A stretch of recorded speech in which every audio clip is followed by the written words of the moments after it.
Where are you from? Taga-asa ka? Let's break it down. Where? Asa. Asa. You? Ka. Ka. From? Taga. Taga.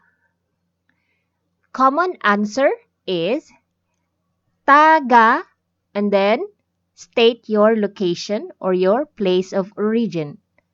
Taga. Repeat after me. Taga-asa ka. Taga-asa ka. Let's listen one more time.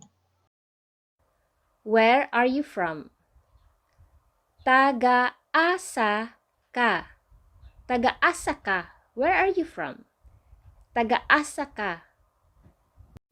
You just learned a very useful Bisaya phrase. Kind of easy. Keep practicing.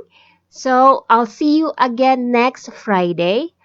If you want to access the rest of the lesson, you may do so at Cebuano101.com website.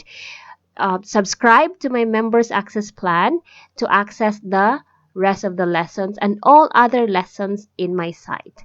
I'll see you around and I want to thank you for being with me. Bye.